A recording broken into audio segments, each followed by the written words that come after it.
നമസ്കാരം, കൊട്ടാരക്കര മീഡിയയിലേക്ക് സ്വാഗതം. നരകതുല്യമായ യാത്രയ്ക്ക് അവസാനമില്ലെന്ന പരാതി രൂക്ഷമാകുന്നതിനിടെ എറണാകുളം കൊല്ലം റൂട്ടിൽ പുതിയൊരു മെമു കൂടി അനുവദിക്കണമെന്ന ആവശ്യം ശക്തമാകുന്നു. ഇക്കാര്യം ആവശ്യപ്പെട്ട് ട്രെയിൻ യാത്രക്കാരുടെ കൂട്ടായ്മയായ ഫ്രണ്ട്സ് ഓൺ റെയിൽസ് രംഗത്തെത്തി. പുതിയ 16 കാർ മെമു അനുവദിച്ചെങ്കിലും ഇപ്പോഴും നരകതുല്യമായ യാത്രയ്ക്ക് ശമനമാകാത്തതിനെ തുടർന്നാണ് യാത്രക്കാർ ഈ ആവശ്യവുമായി മുന്നോട്ട് വന്നിരിക്കുന്നത്.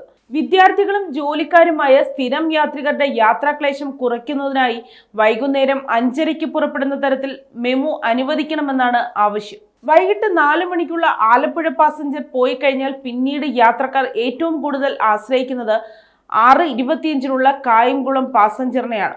ഏറനാട് എക്സ്പ്രസ് ഉണ്ടെങ്കിലും മാരാരിക്കുളം ഉൾപ്പെടെയുള്ള സ്റ്റേഷനുകളിൽ സ്റ്റോപ്പ് ഇല്ലാത്തതിനാൽ യാത്രക്കാർക്ക് അതുകൊണ്ട് പ്രയോജനം ലഭിക്കുന്നില്ല. ഏകദേശം 2 മണിക്കൂർ കഴിഞ്ഞ് പുറപ്പെടുന്ന ഈ മെമുവിൽ തിരക്ക് വർദ്ധിക്കുന്നതിന് കാരണം ഈ നീണ്ട ഇടവേളയാണ്. ഈ തിരക്ക് കാരണം പല യാത്രികരും ബുദ്ധിമുട്ട് അനുഭവിക്കുന്നു. ദുരിതം അനുഭവിക്കുന്നവരിൽ കൂടുതലും സ്ത്രീകളും കുട്ടികളുമാണ്. ഈ ബുദ്ധിമുട്ടുകൾക്കൊപ്പം ട്രെയിൻ ഇപ്പോൾ പതിവായി വൈകിയാണ് പുറപ്പെടുന്നത്. നിസാമുദ്ദീൻ സൂപ്പർഫാസ്റ്റ്, രാജധാനി, വന്ദേ ഭാരത് എന്നീ ട്രെയിനുകൾ സ്റ്റേഷനിൽ നിന്ന് പോയതിനു ശേഷം 7 മണിയോടടുത്താണ് മെമു പുറപ്പെടുന്നത്. അതോടൊപ്പം സ്റ്റേഷനിൽ പിടിച്ചിടുന്നതും സ്ഥിരം കാഴ്ചയാണ്.